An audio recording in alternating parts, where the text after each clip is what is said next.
Hi folks, Chris Voss here from the ChrisVossShow.com, the ChrisVossShow.com. Coming to a blog post we want to share with you, of course, review the latest in social media and technology. We have a versus comparison that we're going to take and do between two really great phones. We have the Verizon HTC Droid Incredible 4G LTE phone and the AT&T Samsung Galaxy S3. Both are incredible phones. I actually love both of them.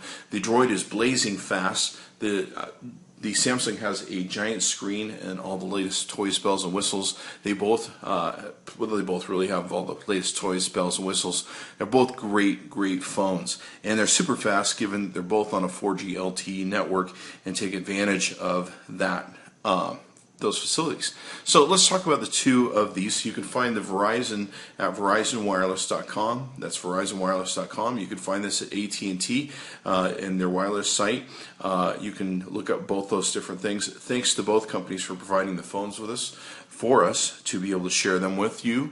Now, the looks like the Samsung's coming a little bit, looks kind of steelish or silver in this lighting. It has what's called a pebble blue color to it.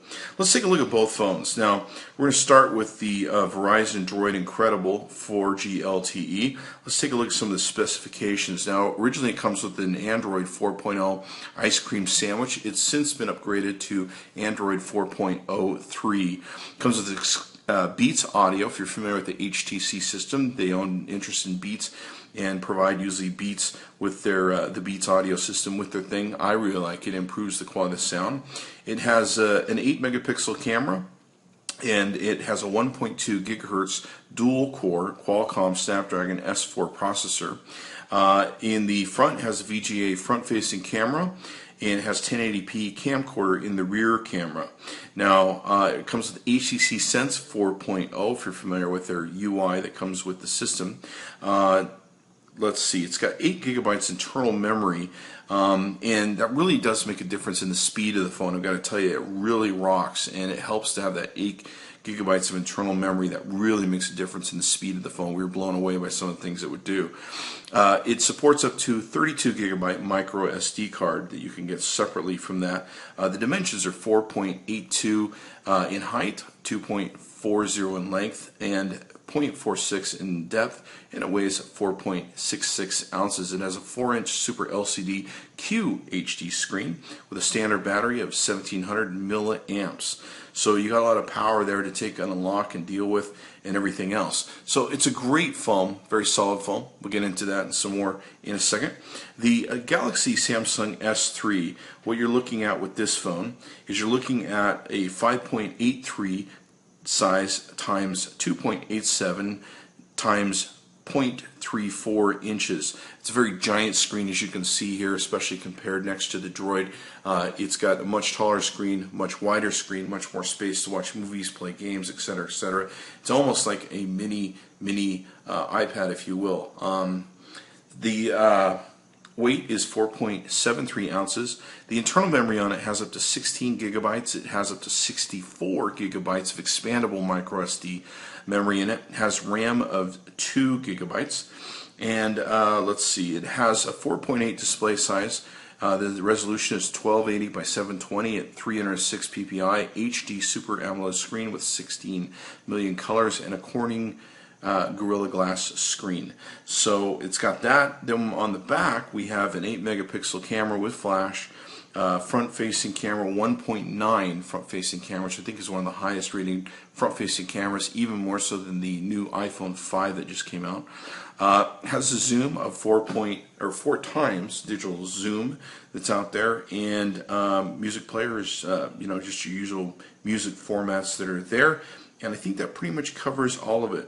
It's a great phone. I've really enjoyed using it. Oh, I should mention that it has a battery capacity of 2100 milliamps, so you get quite a bit of time and capacity there. And it comes with the Android 4.0 ice cream sandwich. Now, we've upgraded this version to Android 4.04, and it's already been said that in October this will likely be given Jelly Bean OS access and upgraded to that. So that still remains to be seen. I believe that's kind of still a rumor, if you will. So if it does, that will be really nice. We do love the 4.04 Android system on it. Okay, so let's take a look at both phones. Both phones have the Android, of course, system that you're used to seeing in Sense 4.0. The Droid has a finite swipe system where you can go from left to right and right to left and all that good stuff. The Samsung Galaxy S3 has an infinite system where you can keep going around and around and around as much as you want to when it comes to looking at their devices. In pulling both of them out of standby mode, let's see if we can get that right. Okay, so to pull both devices out of standby, the Droid, of course, has the ring pull, which you find with the HTC. You can also drag icons into the ring to pull it out of standby. The Samsung Galaxy S3 usually has a water face thing where you can brush anywhere on the screen and turn it on. I have disabled it, which is really nice to have. I really like the disabled version. I don't have to like wipe before I get to any place. But definitely the screen wipe and several of the settings, you can set this up numerous ways, customization wise, in the Samsung to be able to pull it out of its standby mode. Now you can take and access the different screens on here for what you want to take and do. You've got all the different things that you can do to control, edit, make features, make folders, all that sort of good stuff, create folders, etc., edit what you have in the system. All that is within the system of both these HTC products that are, well, I'm sorry, both these Android products. Now, so people love the Android product. You've got, of course, the ability to create different widgets and everything else with them, etc., etc. It's a great product all the way around as far as I'm concerned. Let's compare both the bodies, structures, and styles of the phones so that we can take and do that. On the Droid, we have a small speaker at the very top, front-facing camera here. We have your back button, your home button, and your recent apps button that will pull recent apps that you may have had open. Here on the Samsung, you're looking at a front-facing camera up here. We have a very small speaker but effective up the top for making calls. Down here you have a big button for your home button, and then on either side you have to touch to get them to light up. You can see here, which saves you some battery life there because they do light up. And you can see here we've got a menu button and then we've got a back button there. Okay, so here we have the bottoms of the two devices. You can see here that we have a small microphone hole here. We have a charger, a sync hole here for the Samsung, and we have a small microphone hole there. Alright, so across the top of the Droid we have a red power button, which is really cool, makes it easy to find. We have a microphone hole, and then we have an earphone hole. We have a microphone hole over here on the Samsung, and then we have a earphone hole. We also have an area where you can pull off the back. We're going to know what that does here in a second. Okay, so we can see both devices from the left-hand side. You can see we have a sync charger plug for the Droid, and we have a rocker button that's pretty small but convenient for the Samsung Galaxy S3. Okay, so now down the right side of both devices, on the Droid we have a black kind of inconspicuous rocker button for the volume up and down. It's right here. It's really hard to see, but that's convenient. You know it's there. There's also the power button here for the Galaxy Samsung S3. Okay, so now let's get into the devices, how they both work with notifications. You can see here, notification-wise, they both have a little bit different drop-downs in their UIs that they use for notifications. You can see here you kind of have the plain version over here with the HTC Sense. It does get colorized when you go into the settings, and you can see here how it's got a nice settings menu here. With the Samsung, you have a nice format feature actually here on the top where you can very quickly sync out of stuff. Now you can create widgets in the Droid that do this. I believe there might be some widgets on here that were pre-set up when the phone came to us. Yes, you can see them. You have quick ones at the top that you can take and hit. So you can configure the widgets if you like. I really like this hit on the quick mode where you can really go through it and do all that good stuff. And of course you do have the settings that you can easily get into. You can see the settings display there and all the different things you can do it. There is a lot of customization that's available with the Samsung Galaxy S3, more so than the Droid. But it really depends on your features and what you want to take and do. So let's take and get into speed test results. We're going to take a look at some speed test results that we've done with both phones. Now these speed test results were done when the speed test results were done when the phones were taken off their localized Wi-Fi, and the speed test that you'll see here will be using the prospective systems of each phone's service provider. In this case, this would be with Verizon, in this case with AT&T. So you can see the download and upload speeds that we were able to achieve in Los Angeles. We're north of Orange County. And you can see the speeds that we took and did through AT&T and Verizon. It did appear that, especially with this phone, the download speeds, of course, looks like it came out a little higher. We're not here really comparing networks, but definitely the speed of the phone. So you can see the speed test is how both phones performed. Okay, so now here's the Verizon Droid hotspot results we got. We, of course, pulled this into an iPad 3, and these are the results we got on their speed in speed testing it through the Verizon. Performed exceptionally well in outputting the results for us. We're very impressed with the numbers it got. Now, of course, an iPad 3 is going to suck a lot of data, so it did extremely well in performance with this with the Droid. Okay, so here we can now see the speed test that we did with the Galaxy S3. This is using the AT&T network. Like I said, we're not really trying to show the difference between the two networks, but we are trying to show the speed of the device. So you can see this here. This is running through the hosting through our iPad 3 using the Samsung S3 as a hotspot. Okay, so let's look at some benchmarks. And the great thing about these benchmarking utilities is you can take and utilize them at home, download these free apps, and be able to compare them on your Android device and see which one will work best for you. You can see here the scores that we got on both devices and their detailed performance. Looks like the Samsung Galaxy outperformed the Droid, got a 65-58 score on a lot of different areas there, and looks like pretty much trounced it all the way around. There was 3D graphics. Looks like it came in tight with where the thing performed fairly well on the Droid, and it looks like the SD read and write came in pretty good. You know, you're dealing. One thing you do have to deal with, to point out here, there's a 12 megahertz processor in here, or 1200 megahertz processor in here, where there's a 1500 megahertz processor in here. So not bad for the difference in the CPUs that you're dealing with between both devices. Okay, so now we can see here both scores that scored with the Geekbench 2 app. You can see here the Samsung Galaxy scored 1430. Well, 1328 was held up by the Verizon. The Verizon is a spectacular phone and speed for its size. Let's take a look at some of the comparisons here that will break down. Of course, there is much of a difference on the two different devices there. So you can see those there with the system properties information. You can see integer performance here. Let's go down just a little bit so you can see that. And you can also see how this played out with floating point performance. And what's great is, like I said, you can benchmark this stuff at home with the phone that you're currently using. So that makes it pretty handy to decide when you want to upgrade. Here's some of the memory performance numbers that we have, and stream performance numbers you can take a look at between the two.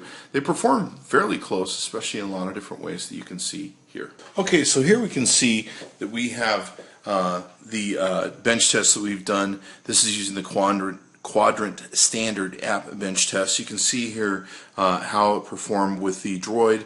It got a 4193. With the Samsung, you got a 4574 score. Definitely both devices scored at the very top of their ratings, both edging out the Asus Transformer phone.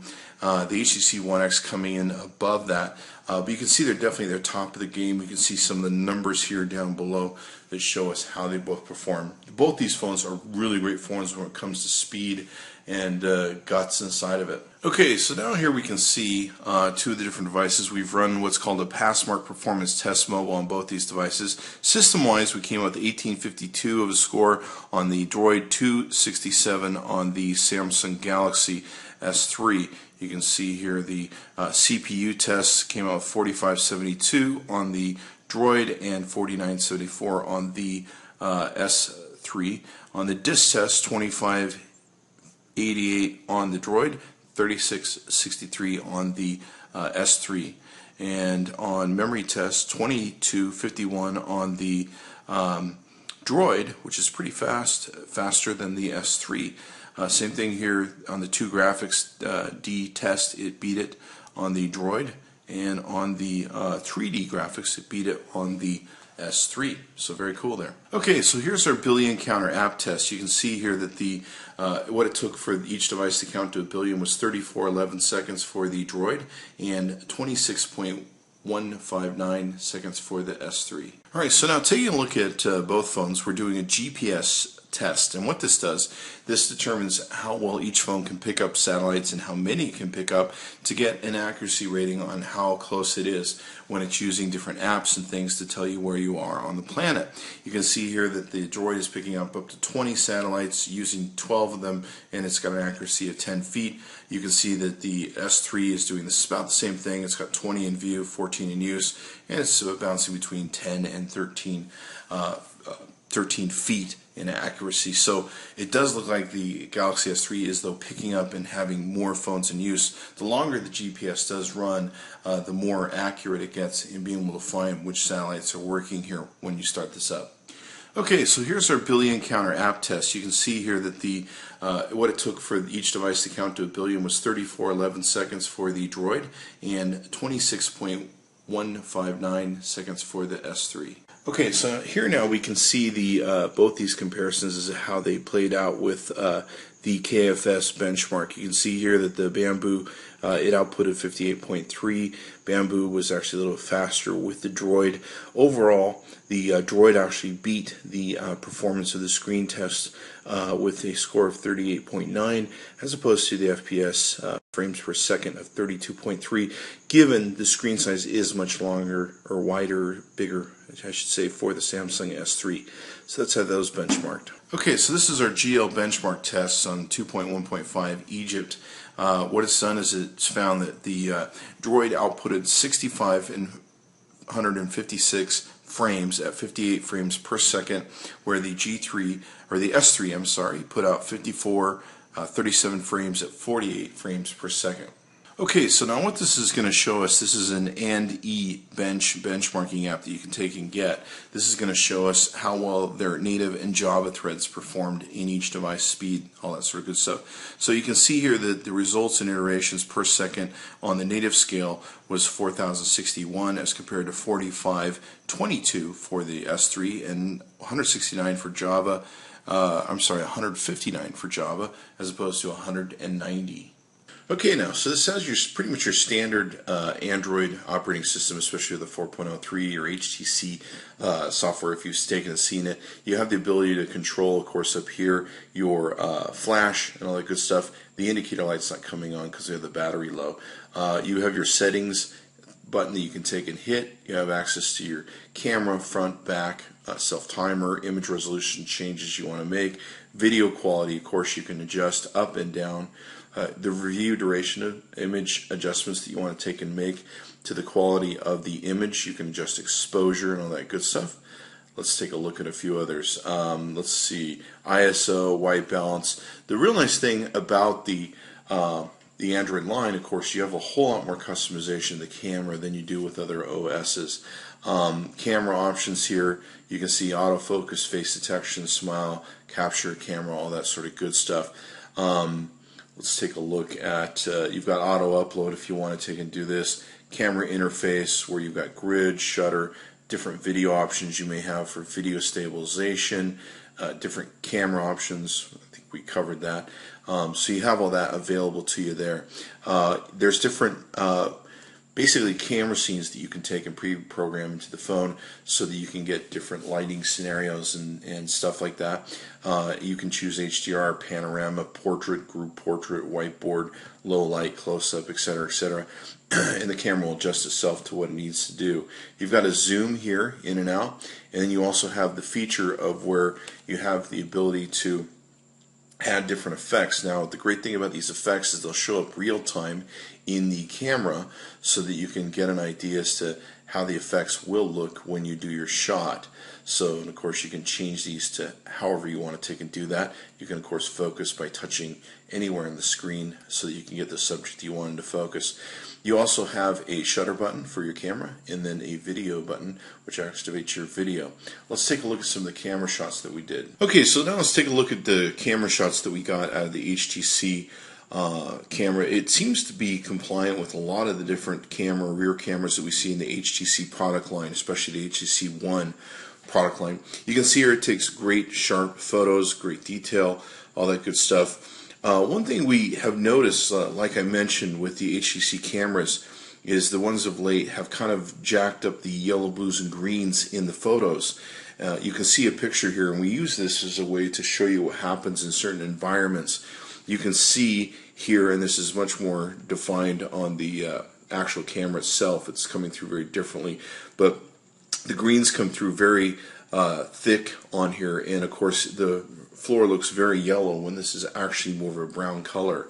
Now we find that with most of the HTC One phones they do that, and the reason that we presume that they do that is because it makes your photos you take in other environments much more brighter. The images pop with yellow, blues, greens popping out. The challenge is when you get into an environment like this where it's dominated by yellows, blues, and greens, it tends to overrun the camera. So this is one of the reasons that we use this as a test. You can see it's got great detail on the floor. It takes great pictures. You can adjust some of these settings out by going into the customization and everything else. Is it bad? We don't think so. But definitely you want to be aware of it when you go into a yellow, blue, and green environment. Here once again the video, and this is another thing that kind of surprised me on the video. The aperture area that it takes video, it wasn't as wide as some of the other areas that we've seen with other cameras. But it still takes great video, and there's no problem there. You can still see great detail in the shot. Here's a low light shot, and it performed really well with the low light shot and flash shots. Very impressive. This will take a second to kick into gear with the lamp, but you can see here it does a great darken low light shot. You can see the image very well. It doesn't have any problem getting it light up and being able to see detail. Same thing with the flash. It takes a great flash photo. You can see here very well in detail. Now this is a flash in low light, I should say, where we're taking it, and this is almost a darkened image here. You can see great detail on the bike, everything else. This is a great shot for a low light shot. Colors come in really rich, so it performs really well in low light, which was very impressive, and it performs in normal light just as well. So we really like the camera, very impressive. HTC is building a good one. Okay, so let's take the camera function of the S3. Now, we've been impressed with both cameras. They're both wonderful cameras, wonderful phones, so you really can't say anything bad about either one of them. Let's take a look at the different menus, just a little bit different. You have some autofocus, macro, face detection. You can control, of course, your flash. You've got some different things to control, actually, the scheme or shooting mode. You can, of course, do this with the 1S also. You can control the front and back of the camera here. You also have the settings where you can go in and make different adjustments to how well it shoots, exposure, all that sort of good stuff. Effects, white balance, metering, anti-shake, image quality, GPS tag, all that sort of good stuff. So you have the ability to do much of the same adjustment that you want to take and do. Effects wise, of course, you can see here you can add some effects to it if you want. You also have the ability to have the same scene mode that you saw on the 1S, where you can set up different things, a little bit more in different features that you can take and do that you can do with the 1S. But for the most part, I just shoot straight out with the camera. Now let's take a look at the pictures and what we're going to get from them and what the difference is going to be. In fact, let's actually go back because I want to discuss one other thing with you. You actually have a button here to flip between photo mode and video mode. So you do have that button, and of course you do have your button here to control all that data here for turning it both on and off. One thing we've noticed though is the first time that you do use the camera, if you haven't used it for a while and you click to go to the photos you do, there is a bit of a delay. In this case, we've already gone through that delay as you saw previous. This is a low light photo that you can see where we did a low light photo shot with the Galaxy S3. So this is using the flash and all that good stuff, and let's see if we can't compare that just really quickly here with the 1S, so you can see the difference between the two photos and how they take and play out. Let's see if I can't pull that up for you here, and see if we can't do that on the fly. You can see here we've got the photo here, And then we've got the photo here that we're dealing with. You can see the photos a little bit much better on the S3. Let's go ahead and take a look at the photo where we're taking a picture of the floor. You can see here that the S3 has a much closer picture color to the floor. In fact, it's almost accurate. You can see what I'm talking about, where there's lots of yellows with the 1S. Video wise, let's go ahead and take a look at that. If we can pull those up, and we'll go ahead and play both videos for you. Now, it's interesting to me that the GS or the S3 also takes and kind of changes the color. It's not quite the same as accurate in video as it is in picture, which is kind of interesting. You can see the details here. The S3 is much better a camera than the 1S as far as I'm concerned.